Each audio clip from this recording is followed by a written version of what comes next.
All right. So many of you wrote to me and said, David, there's a new Biden video. He's completely confused.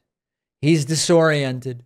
He's smiling off into the middle distance, and it doesn't look like he has the slightest idea what's going on.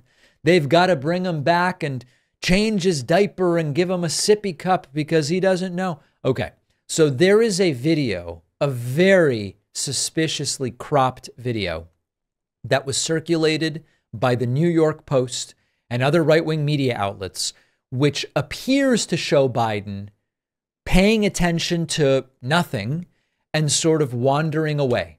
It made global headlines. I saw the usual suspects in Argentina, tabloid journalism, signal boosting this video. Now I'm going to play the video for you. One of the things I will call attention to if you're watching it is that even for vertical video, this video is cropped to be insanely narrow. What I mean by that is many of you are, I'll hold up my phone as an example. Many of you are familiar with landscape videos where it's horizontal, and then vertical video where the video is vertical. On YouTube, regular videos, it's horizontal.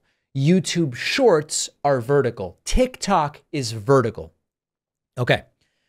This video that was published is a vertical video, but about, I would say 25% of the image on the left and 25% of the image on the right is cropped. So we're getting, it's not even half of the original width of the video. It's probably a third because it's vertical and it's even further cropped. I'm going to play it and you see Biden looking off at something and smiling. You can't tell what he's doing. Let's take a look.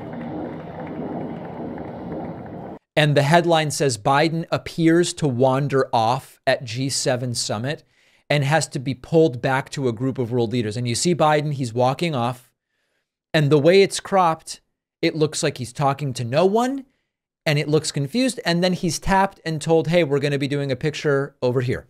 Okay, so this was the proof that Biden didn't know what was going on and he wandered off. Now, of course, subsequently, the full video was released, not cropped in this dishonest way. And what you will see when you see the full width of the video is Biden clearly talking to a group of people who just landed from skydiving, and he's saying things to them and engaging in a conversation. So now we have the other video. Again, it was cropped before, but now we see the full thing. Biden starts to walk over. You will see the camera zoom out and pan, and you will see that there are people sitting there and Biden is talking to them as they land. And then very quickly, because in one version of the video, it was also slowed down, someone comes up to Biden and says, hey, we're going to take a picture over here. It's really not very notable. If this is what, I mean, listen, just wait till you see the cognitive beauties that Trump engaged in over the weekend. If this is what you're hanging your hat on, only by cropping the video to a third of its original width, can you even, and slowing it down in some instances, can you plausibly make this seem like Biden doesn't know what's going on? So the right has now, you could say, cleverly attacked Biden with videos of him petting dogs. And I remember it was like, look, Biden's petting a dog. He looks disoriented. Eating ice cream. That was a good one.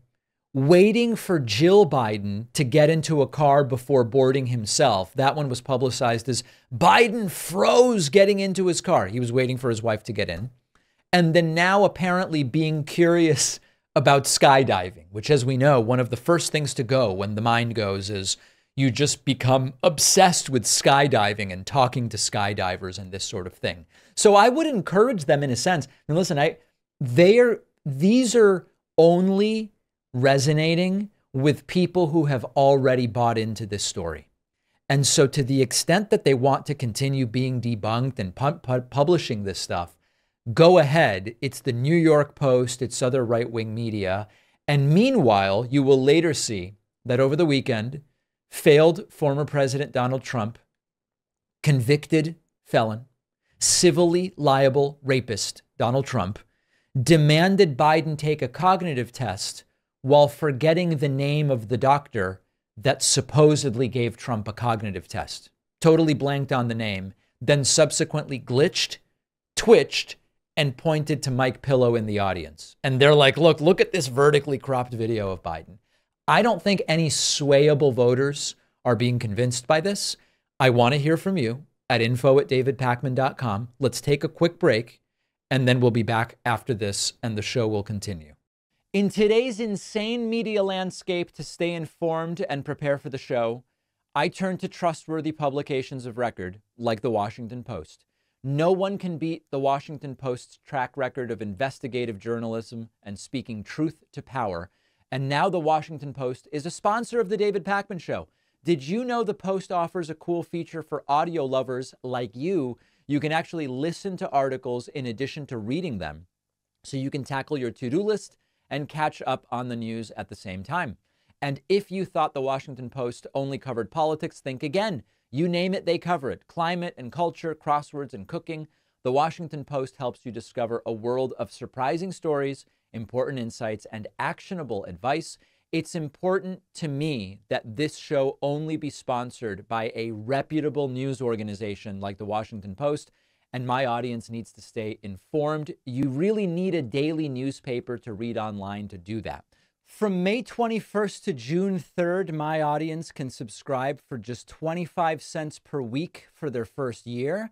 That's 90% off their typical offer. Go to washingtonpost.com/Pakman. And after June 3, they still have a great deal for you at 50 cents a week. The link is in the description.